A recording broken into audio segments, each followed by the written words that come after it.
सीता जी ने बनाया भोजन, लेकिन खाने कोई नहीं आया। लंकापति रावण के वध के बाद जब अयोध्यापति प्रभु श्री राम की कीर्ति दूर दूर तक फैल रही थी और वह मर्यादा पुरुषोत्तम कहलाने लगे थे, तब एक दिन महादेव शिव की इच्छा भी मर्यादा पुरुषोत्तम श्री राम से मिलने की हुई। पार्वती जी को संग लेकर महादेव कैलाश पर्वत से उतरकर अयोध्या नगरी के रास्ते पर चल पड़े। भगवान शिव और माँ पार्वती को अयोध्या आया देखकर श्री सीताराम जी बहुत खुश हुए।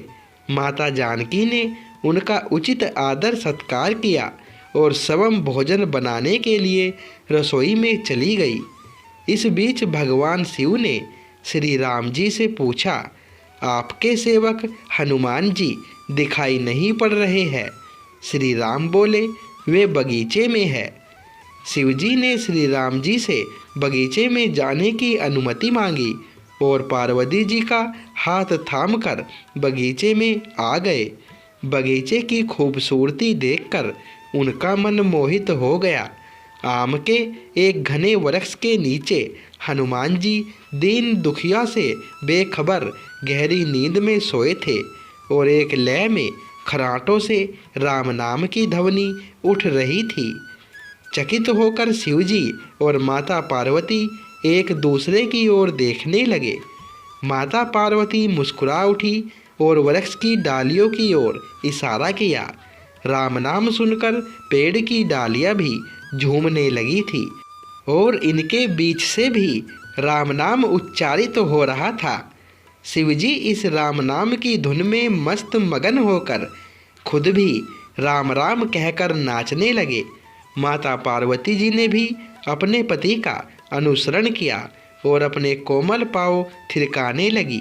शिवजी और पार्वती जी के नृत्य से ऐसी झनकार उठी कि स्वर्गलोक के देवता गण भी आकर्षित होकर बगीचे में आ गए और राम नाम की धुन में सभी मस्त हो गए। माता जानकी भोजन तैयार करके प्रतिरक्षरत थी, परंतु संध्या घिरने तक भी अतिथि नहीं पधारे। तब अपने देवर लक्ष्मण जी को बगीचे में भेजा। लक्ष्मण जी तो स्वयं को श्री राम का सेवक ही मानते थे, अतः बगीचे में आकर जब उन्होंने धरती पर स्वर्ग का नज़ारा देखा तो खुद भी राम नाम की धुन में झूम उठे। महल में माता जानकी परेशान हो रही थी कि अभी तक भोजन ग्रहण करने कोई भी क्यों नहीं आया।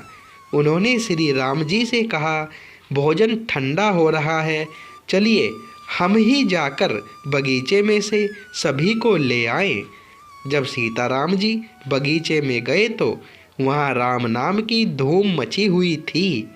हनुमान जी गहरी नींद में सोए हुए थे और उनके खरांटों से अभी तक राम नाम निकल रहा था। श्री सिया राम भाव विह्वल हो उठे। राम जी ने हनुमान जी को नींद से जगाया और प्रेम से उनकी तरफ निहारने लगे। हनुमान जी प्रभु को आया देख शीघ्रता से उठ खड़े हुए। नृत्य का समय भंग हो गया।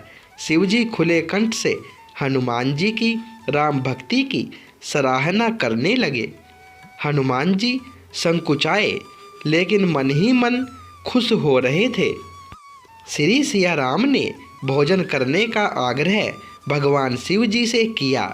सभी लोग महल में भोजन करने के लिए चल पड़े। माता जानकी भोजन परोसने लगी। हनुमान जी को भी श्री राम जी ने पंक्ति में बैठने का आदेश दिया। हनुमान जी बैठ तो गए, परंतु आदत ऐसी थी कि राम जी के भोजन करने के उपरांत ही सभी लोग भोजन करते थे। आज श्री राम के आदेश से पहले भोजन करना पड़ रहा था। माता जानकी हनुमान जी को भोजन परोसती जा रही थी, पर हनुमान का पेट ही नहीं भर रहा था। सीता जी कुछ समय तक तो उन्हें भोजन परोसती रही, फिर समझ गई इस तरह से तो हनुमान जी का पेट नहीं भरेगा। उन्होंने तुलसी के एक पत्ते पर राम नाम लिखा और भोजन के साथ हनुमान जी को परोस दिया। तुलसी पत्र खाते ही हनुमान जी को संतुष्टि मिली और वह भोजन खाकर उठ खड़े हुए। भगवान शिव ने प्रसन्न होकर हनुमान जी को आशीर्वाद दिया कि आपकी राम भक्ति युगों युगों तक याद की जाएगी और आप संकट मोचन कहलाएंगे। संकट हरे मिटे सब पीरा, जो सुमरे हनुमत बलबीरा।